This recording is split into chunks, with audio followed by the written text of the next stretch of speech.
Na. O di ba ang ganda? Ito ang nanay ni Diana, si Mary Jane. Ang akin nakakabatang kapatid dito. Yan. Yan. Ang ganda ng pagkakagawa. Para siyang ano, parang sa Korea o Vietnam, ganun. O, teka na, may nakuha na naman akong buto. Ayan o. Sa loob. Ayan, sige, sige. Tingnan natin. House tour. House tour tayo, house tour. Ayan, nasa gitna ng kabundukan. Uy, masarap tong saging na to. Ito. Ito yung, oo. Actually, gusto ko tong saging na to. Gusto ko to. Meron din yan doon. Dapat sabi ko, dapat magpagdala ng suyo. Ha? Hindi, gusto ko yan. Gusto ko yung saging na yan.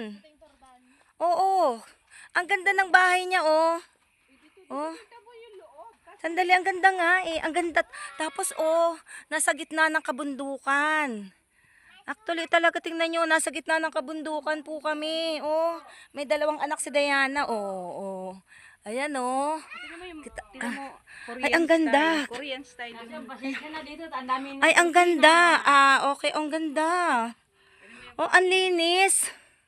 Aba, wow. Ay, ang cute. Ang cute, oh. Meron siyang second floor. Teka, saan ang daan ng second floor? Secret door. Secret door? Doon sa kabila. Ito ang daanan. Ay, nakalak. Nakalak? Nakalak po eh. Bakit nakalak? Naakyat kasi yung bata eh. Okay. Ito, oh. Doon. Ang ganda naman. Ang ganda ng pa second floor, oh. Yan. Di ba? Ang ganda.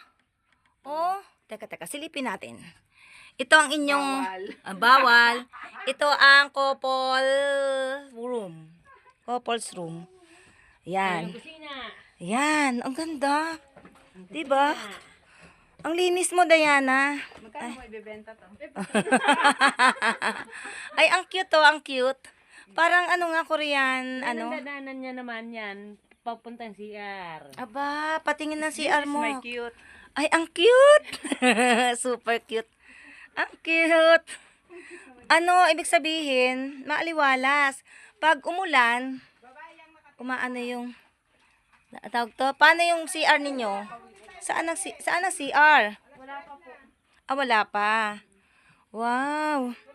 Tapos, saan umiigib ng tubig? Pero si hubby mo na ang, oo kasi, yan oh. Sandali, kukuha lang ako ng gusto ko talagang saging na yun. Promise. Yan, oh. Ang dami mo ng bit-bit. Sandali, kukuha lang ako ng piraso. Kakain nga lang ako. Oh, timo, oh. Thank you, Diana, ha. Ang ganda talaga. Thank you. Happy home, happy family in the midst of the mountain. O, diba?